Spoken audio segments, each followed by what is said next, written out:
It began with laughter. In the summer of 1944, across the fields of northern France, German tank crews watched columns of American Shermans roll into view. To them, these machines were toys, thin-skinned, undergunned, easy prey. They joked, "Here come the gasoline coffins." But behind those ridges and hedgerows, something was changing. The Allies had learned. They had numbers, coordination, and the kind of stubborn courage that statistics could never predict. Every destroyed Sherman was replaced by two more, and every crew learned a little faster than the one before. Dawn broke through the mist. Engines growled to life, one after another, a chorus of steel waking up. Inside one tank, Sergeant Briggs ran his gloved hand across the periscope glass. He whispered, "Let's see if we can make it past noon today." No one laughed. The ground trembled as columns began to move. Mud splattered against armor plates. Exhaust fumes mixed with the morning fog. Ahead, scouts reported German armor massing near Saint-Fromond. Briggs's platoon was ordered forward, through a narrow hedgerow line the locals called the Devil's Corridor. Each turn could hide a panther gunner. Each rustle in the leaves could mean a trigger squeeze. Yet they advanced, slowly, methodically. The Shermans were not there to duel. They were there to overwhelm. And overwhelm they would. A flash erupted to the left. The first shell slammed into its lead tank, tearing open its turret ring. Briggs shouted coordinates. His gunner swiveled, fired. The round hit a barn wall, missing its mark, but showering the enemy position with debris. Another Sherman took the shot, then another. Soon the entire field echoed with thunder. By mid-morning, black smoke towered over the hedgerows. 2 Shermans were burning, but 4 still pushed forward. One by one, the German guns went silent. When the smoke cleared, the field looked the same, except for the quiet confidence that now filled the air. Sergeant Briggs removed his helmet, wiping sweat and soot from his face. He stared at the wrecks and said softly, "They'll think we're done, but we'll be back tomorrow." And they were. The next day, the laughter stopped. German crews who once mocked the Shermans now scanned the tree line with unease. The Americans returned, the same road, the same determination. Even the wrecks from yesterday served as cover for the new advance. Inside the German command post, officers argued over reports. How many tanks did they send? A corporal stammered, "We destroyed 6, sir, but 10 came back." The math no longer made sense. They were fighting not machines, but momentum. In the fields below, Briggs's crew adjusted their tactics. They fired smoke shells to mask movement, coordinated with infantry, and called in thunderbolts from above. What they lacked in armor, they made up for with adaptability. The Sherman had become a canvas for innovation, and every crew an artist of survival. By afternoon, the battlefield was a furnace of dust and fire. Yet amid the chaos, discipline ruled. Traverse left, 2 degrees, steady. A shot rang out, piercing the side of a panther. Briggs exhaled, steady and calm. "Not bad for a toy," he muttered. When dusk came, the horizon glowed orange. The surviving Shermans parked in a shallow valley, their engines ticking like metal heartbeats. Briggs opened his field notebook and wrote a single line. "They laughed yesterday. Tomorrow they'll remember our name." He closed the book, leaned back against the turret, and watched the stars appear over Normandy. The war was far from over, but the myth of American weakness had burned away with the day's smoke. From laughter to fear. And this was only the beginning. A week later, the roads of Normandy trembled again beneath American treads. The Shermans rolled forward through villages half burned, half rebuilt. Each tank carried new scars and new ideas. The crews had learned that survival depended on adaptation. Briggs' platoon had begun rearming their tanks overnight. Extra sandbags lined the hulls, spare tracks welded to the sides for makeshift armor.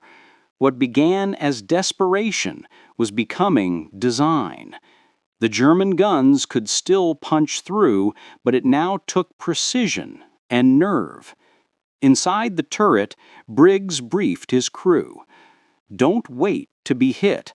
Move after every shot. Smoke, fire, move again. His gunner nodded, steady hands on the controls.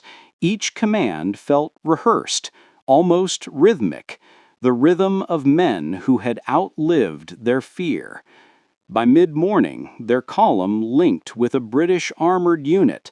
The radio crackled with mixed accents and curt laughter.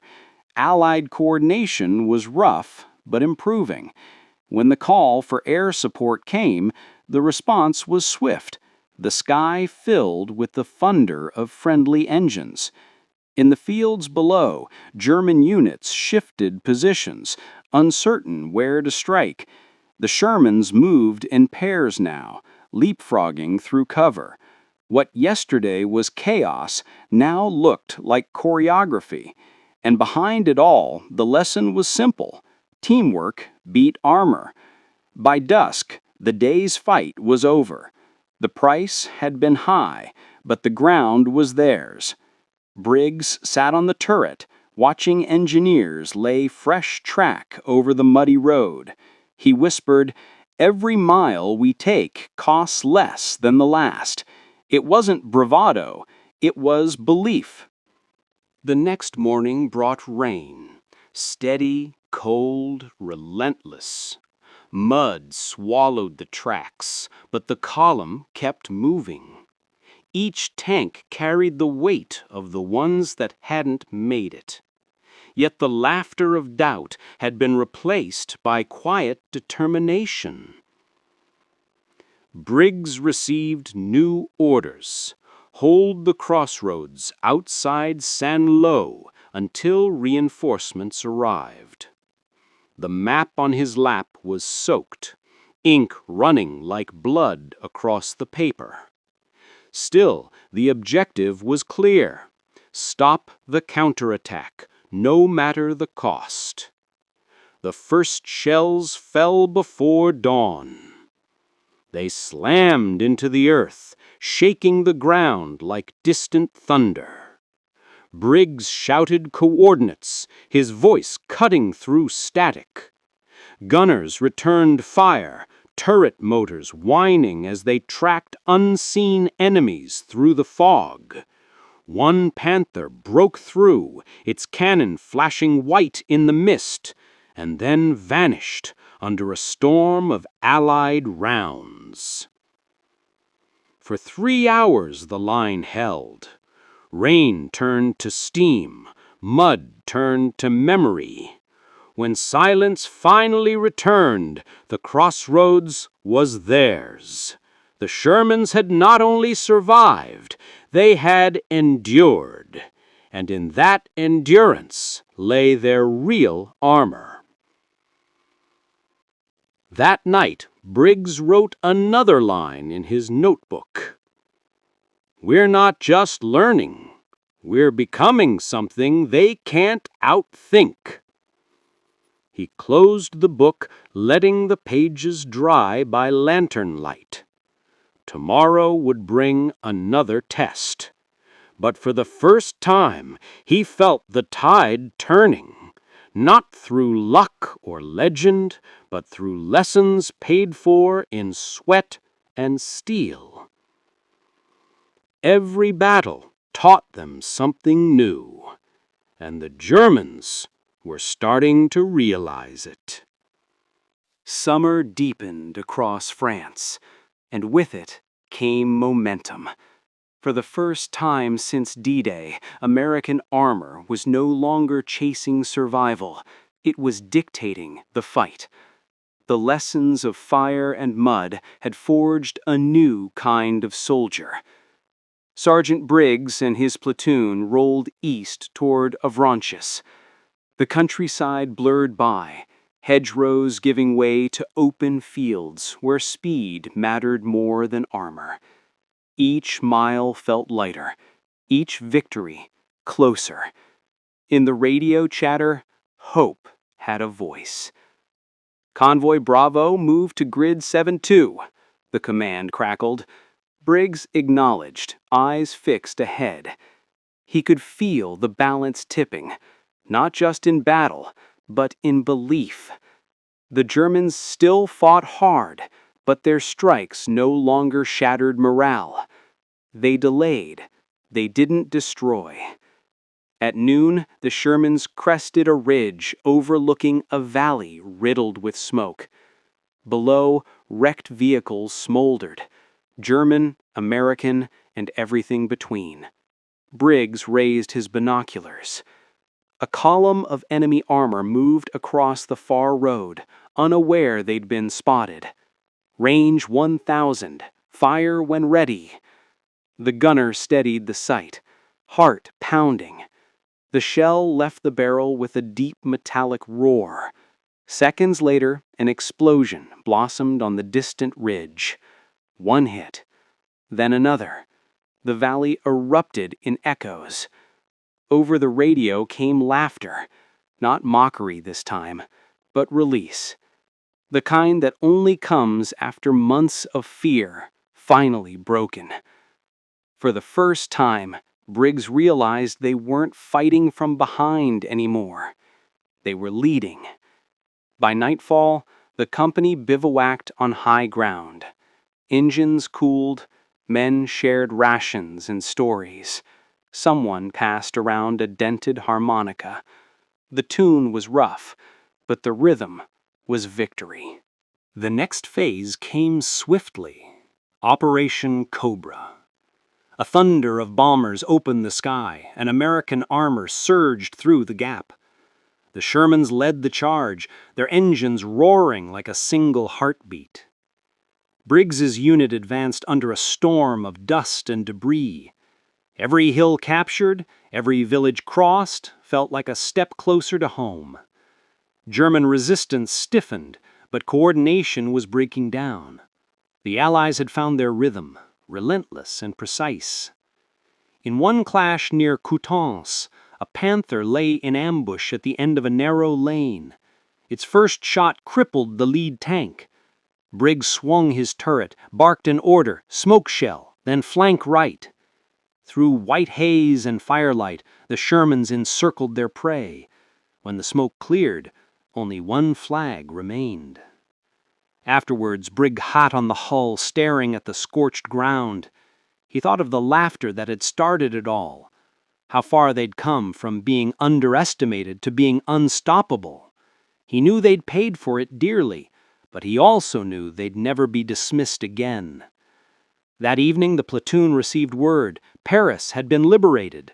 Cheers broke out, helmets raised high. The sound carried across the fields, over the graves, into the quiet sky. Briggs closed his eyes and whispered, "We turned the tide, boys, and we're still rollin'." The engines rumbled back to life one by one, and the column moved east into the fading light. From fear to confidence, from chaos to command, the Sherman's true power was never its armor, but the men inside it. The war was changing, and so were they. Autumn settled over France, and the roads east turned to rivers of mud. The liberation of Paris was behind them, but the war, the real war, was still ahead. Every mile now was a climb into colder, harder ground. Sergeant Briggs' platoon rolled through shattered towns where church bells hung silent. Children waved from doorways. Farmers raised tired hands in thanks. For a moment, the crews forgot the smoke and noise. They had become symbols now, moving proof that the tide had turned. But the farther they went, the more resistance stiffened. The Germans were fighting for their homeland, and that changed everything. Ambushes came from forests, from cellars, from fog so thick it felt alive. Each hill cost blood, and every bridge was a gamble. At Metz, the rains began again. Briggs' unit was pinned for days under artillery that seemed to come from nowhere. The Shermans dug in, firing blind through smoke and rain. Supplies ran low. Morale dipped. And yet, every morning engines started again. That sound, that stubborn roar became their anthem. When the order finally came to advance, they moved as one. Tracks bit into mud, the line crawled forward inch by inch. A shell hit near Briggs' tank, flipping earth across the hall.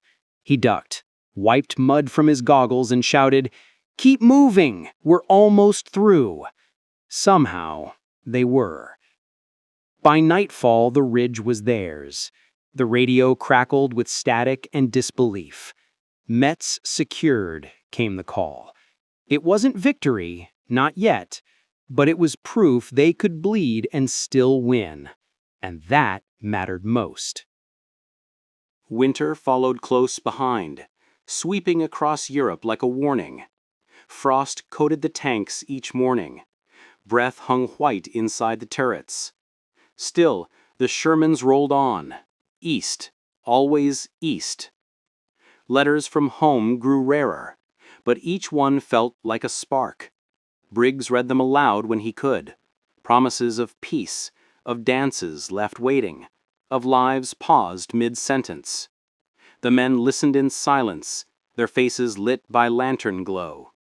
For a few minutes, the war faded to whispers. Then came December, and the counterattack they didn't expect. The Ardennes, thick with snow and shadows. German armor punched through the lines, fast and merciless. Briggs's company was ordered to hold a frozen crossroads until reinforcements arrived. They dug in, engines idling for warmth. At dawn, enemy shells screamed from the tree line. The Shermans returned fire, their shots muffled by snow. Visibility was near zero, radios half frozen. For 2 days they fought blind, by instinct, by memory, by will. When the weather finally cleared, the field was theirs. Briggs climbed from the hatch, frost on his eyelashes, and looked across the white silence. The men who remained were few but unbroken. He whispered, "We've come too far to stop now." And somewhere deep inside, he knew the end was closer than ever. The long road to victory was paved with exhaustion, courage, and the steady hum of engines that refused to die. Ahead lay Germany and the final test.